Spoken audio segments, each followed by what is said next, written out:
See, Akshayakalpa is right now a 400 crores annual revenue company. I should say we have been lucky. 1,500 people organization, 3 clusters, generating amazing amount of revenue for farmers. Born in a farming family, well-to-do farming family. My father never wanted me to be a farmer. Parents are not speaking to you because you left a cozy job and you coming here. My father 8 years didn't speak to me, and village ecosystem is gone. Can we revive it? I don't know. But my personal view is it is gone. You agree or not? Every parent, the child day one is born, the dream is how to get my child out of farming ecosystem. Some of the initiatives like Akshayakalpa, if I see now, is what we call, we are lost, but we don't want to give up. Fight back. That's what we are trying to do. People don't understand. Okay, I've seen last 15 years, every day we are seeing this happen. So Shashi, welcome to the show. Shashi is the founder of Akshayakalpa, and before this, he was working with Wipro, and he was in software industry for 17 years. Yours is a very unique journey, that you were in software, hardcore development, and then you decided to, move on and work on your idea, right? So, what made you leave that cushy job and say, okay, I will start something? I think I should say we are fortunate, that we got into software. Yeah. And on the cusp of IT revolution. Okay. Coming from a farming background, we had our own problems. And my dad never wanted me to be a farmer. That's the reason I became an engineer, but fortunate. And you come from a farming background. Yeah, farming background, fully farming background. I think my father had a vision that I should become an engineer because he saw a lot of people, in Bangalore, engineers, making very good living. Yeah, I mean, the Y2K way, right? That started a new concept itself among parents. And of course, it's role modeling, isn't it? End of the day, is a good engineer making money. Coming back to this now, starting 2001, we started working with a project in TikTok. There's a program called Yuva Chetana, where Dr. J.N.S. Reddy, my co-founder, wanted to work with young people, and keep them in farming. So that's the whole concept. Then we were around 27 people from Wipro. We started contributing to that program where capacity building of these young people happened. Farming was imagined to be very drudgery driven. Yeah. So we started thinking, hey, can you imagine it to be cool? That's what we all started thinking and working with very young people in their 20s. That's the genesis of starting of Akshayakalpa 2001. But we never thought we can set up an enterprise and run all of it. In 2010, Dr. told, hey, why don't we just get started? So that's how all started. There's nothing planned, Ashish, actually, in what is happening in Akshayakalpa. All of a series of what you call accidents, you can call. But we wanted to change the way farming is done. Yeah. That's the only thing we wanted to do. But we didn't know we had to run an enterprise. We didn't even think it's an entrepreneurial journey. And we didn't know how to do sales and marketing. And we didn't know actually, get company into so many troubles, in this 14 years, 15 years. Big question, why do it? I mean, yeah, you come from a farming background. You said, I've lived my life in US, and, you also studied in Chicago, right? Yes. We started looking at economics, purely from an input-driven system, like a factory, Farming, if you give input, output comes, you sell and make money.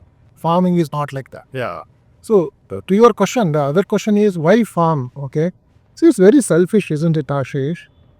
I don't know, right now, a farmer age in India is 55 to 60. All the food we eat today, those are the farmers who are producing in India, we like it or not. 55 to 60 years of age. Imagine what our children, fate. Yeah.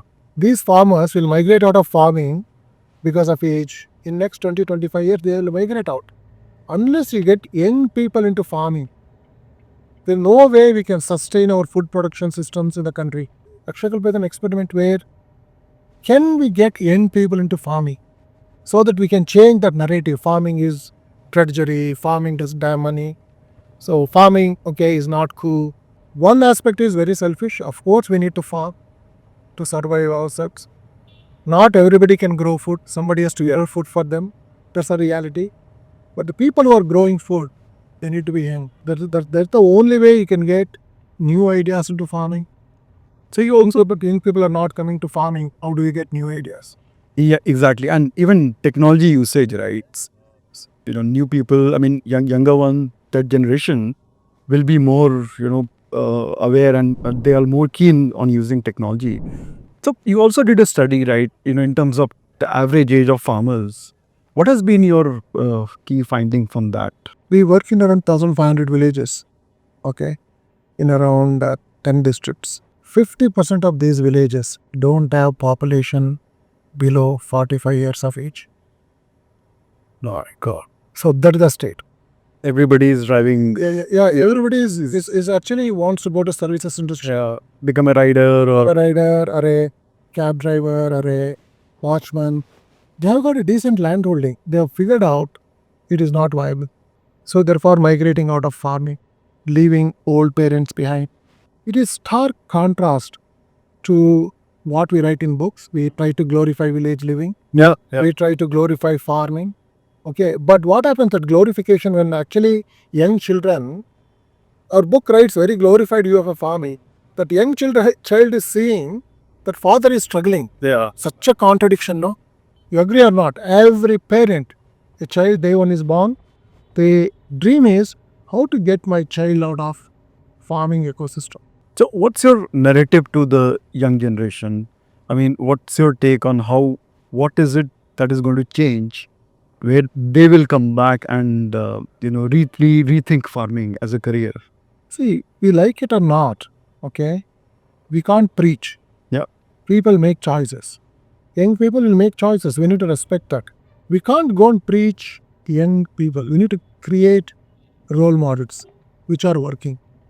That role models themselves will speak. Yeah. For example, you go to a farmer in a village, make that farmer an entrepreneur, real entrepreneur earning substantial money. His lifestyle is better. He is able to look after his parents. Children go to good school. Okay, he is earning decent money. So all of it, if you put together, if you can able to demonstrate in farming, next day when a child is born, the parent will tell in that village, hey, that family is living off the land. Yeah. And they're well-to-do. That's the role model setting starts there. Right now, we don't have that. Coming to Akshayakalpa's business model, right? I mean, when I say business model, milk selling, that is an accidental business, right? So would love to know what really happened, and what made you think of selling milk, and so that you can sustain farming. We don't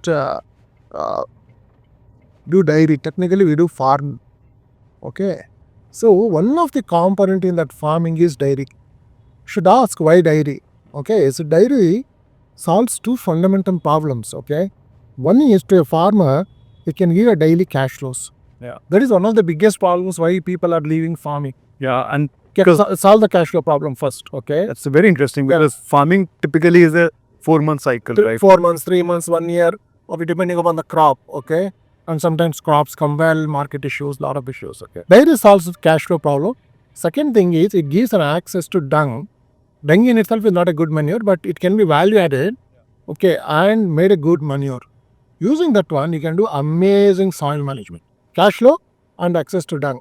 Today, what Akshayakalpa does, as a business model, is we are the biggest soil management company in the country today. Wow. End-to-end 7,800 acres of land under organic cultivation, end-to-end, piece by piece. Okay, and we make huge manure piles using this dairy. Very interesting, and which is why, I mean, Akshayakalpa got into selling milk, and that became your D2C property, right? Fundamental question, and this is something which I asked a couple of people who are into farming, and who are really keen on going back. The most fundamental question is, are Indian villages dying? See, my straightforward answer is yes. Okay, and village ecosystem is gone. And can we revive it? I don't know. But my personal view is it is gone. What makes you think so? Because when people are leaving villages, what is left in the villages? Okay, brain drain. Okay, thinkers, okay, who would have actually rebuilt that villages, rebuilt that village economies, okay, reimagined how the farming is done, they're all leaving. So what is left, okay, in that in villages? Nothing. What is the biggest capital in the villages is people. So even young people are leaving, and old people are left there, and they're struggling to meet their ends, and they're aging. So this is the status. That's the reason the village ecosystem, what we imagined, it's gone. We are lost, but we don't want to give up. Fight back. You know how to revive that villages. That's what we are trying to do. People don't understand. Okay. I've seen last 15 years every day we are seeing this happen.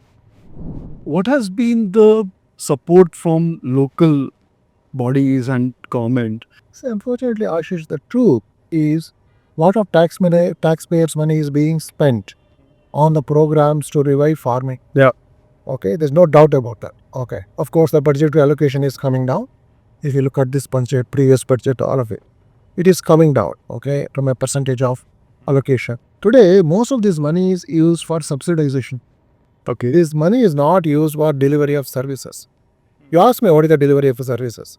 Services of agronomy, services of soil sciences, services of crop management, okay, services of dairy, services of veterinary, para-veterinary services, biological services, whatever you think required to run farming efficiently. The question is, does such kind of services, as a country, we have failed. That's the reason farming has become unviable. One example I'll give you. For example, we operate in one area called Chiknakrally, okay, taluka in Tumkur district. One of the driest talukas in the country. You know, last 3 years, most amount of areca plantation has happened there.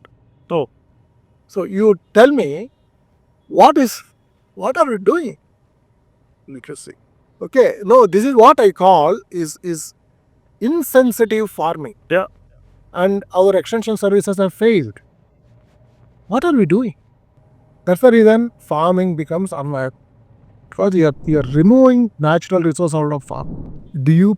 Are you also providing a lot of tech support for farmers? Because typically, I was reading about the whole philosophy, and so as per what you guys have figured out, that 25 cows, and so would love to know more about that. The question here is, whatever we're calling it tech, can farmer afford it? Yeah. First question. Second thing is, what is optimal mechanization? What we believe mechanization is, sell a big tractor, okay, sell a big equipment, take money out of farming, not mechanization. Yeah, I think the whole lending industry is built Of that, right? Input, agri input. Agri tech means take money out of farming by giving inputs, okay? What we have done over a period of 14 years is, we have digitized the entire farming operations. Now we are seeing a different perspective of what's happening in the farm. For example, we have digitized right now Akshayakalpa tags and tracks close to 16,000 cows. Okay, spread over around 10 districts. Okay, the data it is throwing out, it's crazy. Yeah. It throws out data on the efficiency of the cow, feeding efficiency, lactation yields, how the calves are being raised, what is happening with the raised calves, young stock, how they are performing. All the data it is spewing out. Okay, it's spewing out data on inefficiencies of water systems, okay, challenges associated with feeding a cow, okay, in a suboptimal way. There are a host of issues like this, okay, which is data is throwing out. Other aspect, we started digitizing a lot of soil data. Okay, started taking a lot of soil samples, started testing them and started putting together. It's crazy. What's happening in the field, it's just crazy. Okay, put all the data together. We started looking at agronomy, okay, in terms of crop issues, is crazy. Yeah. So that's what the technology means is, for me, the digitization, getting to give a right perspective on what's happening in the soil, agronomy, animals, then able to give a right services to your farmer is the tech. We are the largest producers of milk, but why is it that the Indian milk is not respected by other countries? So the way we need to understand a little bit of background of dairy in India, okay? Most of the dairy in India, okay, if you just go maybe little bit of the 78 years back. Okay, most of the dairy in India was done to take care of your nutritional requirement, your family nutritional requirements. Yeah. You had a 1 cow, 2 cow, Yeah. 3 cow. I had 2 cows at home. Yeah, so okay, we had, and family took whatever is required for them. Are we ready to do a scientific dairy? It's fine as long as it's our own consumption. Okay, small milk is enough. Yeah. Now we need to have more feeding systems. Okay, understand the science of dairying. Yeah. Okay, at a farmer level, that was lacking day one. Now also it lacks at a farmer level. Extension services are not very good. Veterinary, para-veterinary are very different. This results in very bad quality of milk. Okay, for example, hand milking Yeah. is a big problem. Urine, tongue, hair gets into the milk. Okay. Okay, it's very common. Okay, and then cow gets ingested with antibiotic. Antibiotic comes out in milk. Feeding systems are so bad, aflatoxins get into milk. So that happens at every farm level. That's the reason I think, other than internal consumption, the market for milk outside India doesn't exist. Okay, as we And in spite of we being the largest producer, yes. I mean, you are seeing the Bangalore ecosystem, the tech ecosystem, right? So, if you have to, share a few things with all the, techies and geeks in general, right? So what would your take be, in terms of how should they look at uh, food? Because we take food for default, right? I mean, we'll anyway get it, right? So my question is that, if you have to really start something, where you can help others understand the ecosystem, and what does it take, right? Respect the farmer, right? So what would you, if you tell? See, from a consumer point of view, consumers, I think, should make an active effort to understand where the food came from, who produced it, how it was produced, what was used to produce it, how much chemicals were used, what sprays were used. Okay, is it safe for me? The producer, is he making enough living? So these are the fundamental questions consumers should ask. Wherever they're buying fruit, it doesn't matter which brand, they should ask this. Second is, consumers should stop assuming I have money I can buy through. It is not going to happen. Unless you put your effort to understand, source your food properly, and no good food is going to come to you. Yeah. This is the second aspect. Third aspect is it possible? I got 52 weeks with me, 52 weekends in a year as a consumer with me. At least one weekend, can I go and explore about my food? Yeah. Visit the nearest farmer and see how I can work with him.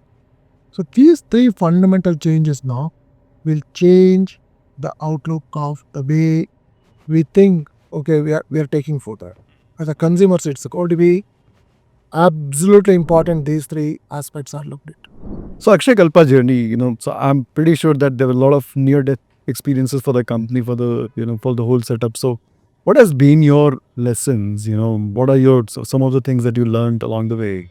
So first 9 years of our entrepreneurial journey, was crazy. We just focused on farming. So my lesson is, we need to build markets. Then only people understand. First 9 years, we came close to 6 times close to bankruptcy. That's crazy. Okay, scary also. Okay, and they believed in what we are doing. Yeah. Okay, and the belief started amplifying when consumers. That's the biggest lesson for me. How to buy market support. How to mobilize market support for any initiatives we do. It doesn't matter. And where is Akshayakalpa now in terms of revenue, and if you could share that? See, Akshayakalpa is right now a 400 crores annual revenue company. I should say we have been lucky. 1,500 people organization. And 1,700 farmers. 3 clusters, Tiptur, Changalpattu, and Rangaradi. So these clusters generating amazing amount of revenue for farmers. At an average, my farmer earns 100,000 rupees a month. That's interesting. Okay, so 2.5 to 3 acres of land only. And do you put I'm sure that you don't. But is there like a performance thing for farmers that you have to give like this kind of output, or Yes. So the way we are looking at is how to make farming profitable. yeah, Of course, we do insist that, hey, certain things should happen in a certain way. yeah, And it is an entrepreneurial journey. A lot of discipline is required. 6 to 7 hours of your time daily is required. We need to. It's like a regular job. yeah. You need to put that much effort. What is the impression from younger minds? In terms of, what are the questions they're asking you? This money I'm making, is it a 1 month blip, or can I make it continuous? Yeah. That's the fundamental. Okay. So if it's a 1 month blip, lot of things are happening in 1 month blip. For example, one crop you get good, you make money. Yeah. Many crops, all you lose. That is not going to help anybody. So can this be continuous is the first question. So what we say is, yes, this will be continuous, but one aspect of farming you need to take care is soil. If you don't take care of soil, we don't intervene soil drastically. One is the climate change, which is happening, right? So there's a lot of unpredictability in terms of what's going to, like, when it's going to rain. Like, this is Feb, and it's super hot in Bangalore, right? The whole ecosystem. Do you see that in a big way that a lot of people are going to take it up? Because there are a lot of companies which are now offering more like you buy a farm, we'll take care of it, and you get money and outputs from it. Do you think those kind of models will help people buy into this idea? So it's a difficult argument. Okay. No matter what, farmer knows how to farm. So you are a corporate trying to lease that land. Okay, I'm trying to give able to do farming at the same efficiency the farmer does. It is never going to happen. Okay, that you can forget it. Okay, at this 14 years I've seen a lot of experiments like this. They're bound to dust. Okay, will they they'll stop? No, the people will keep trying and see something innovation happens. But only way, given this climate context, okay, the farming is becoming unviable more and more day by day. Rains are unpredictable. Seasonalities are technically unpredictable. Yeah. Temperatures are rising. Only way is it ask a question, irrespective of corporates do it, farmers do it. Can you climate proof farming? In my opinion, it is not.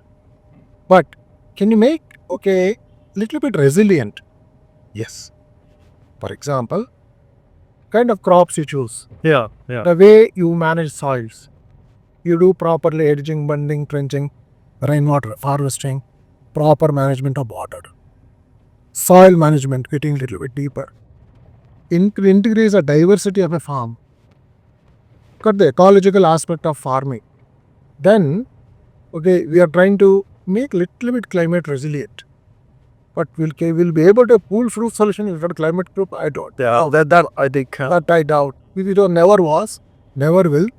Okay, but it can be resilient. For example, growing crops like raki, which were much more nutritious than rice. Yeah. Okay. In all counts, carbohydrate counts, or fiber count. Okay, look at vitamin count. Okay, and better than rice. Rice takes a lot more water. Yeah. So can we just do a crop shield? So we need to start thinking in those directions. I think the changes will happen. What is the future of food? It's a Again, no. So it's a very broad question. it's a very broad and vague question. Yes, but if you look at future of food, actually, we are in a serious trouble, honestly. Food growing is becoming difficult by the day. Okay. Yeah. And we are seeing, that more people are leaving farming. So it becomes unviable by the day. When we don't provide a viable solution for a farmer, the food production is going to get impacted. That's one part of it. Where raw material comes from. Because so just to add to that, so the reality is also that farmers are going in a big farm, and they have a accompanying small farm where they are growing their own food, which is free of pesticides. Yes. Right.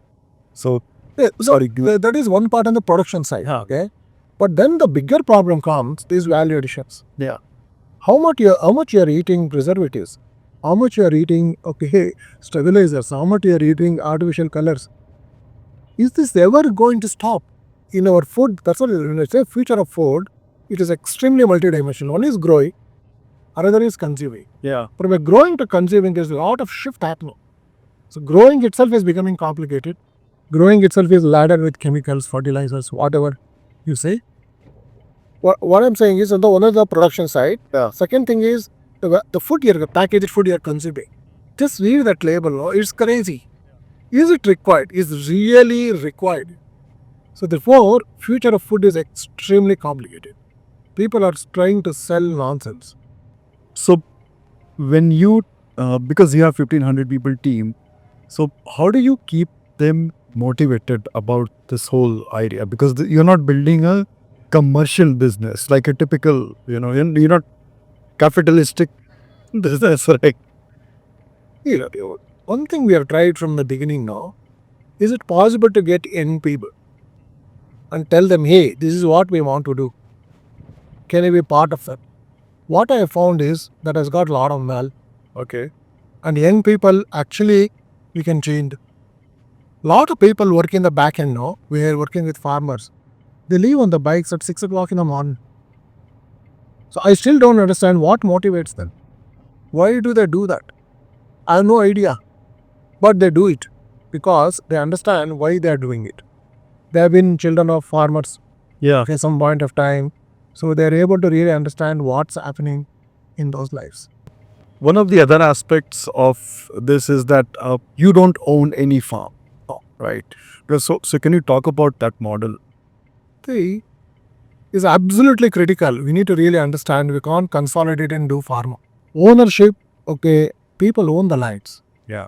And that's how our tradition has been. We lived off the lands. Is the idea is without disturbing the ownership construct, can we work with them, okay, and still make it work for that farmer and for this entire ecosystem.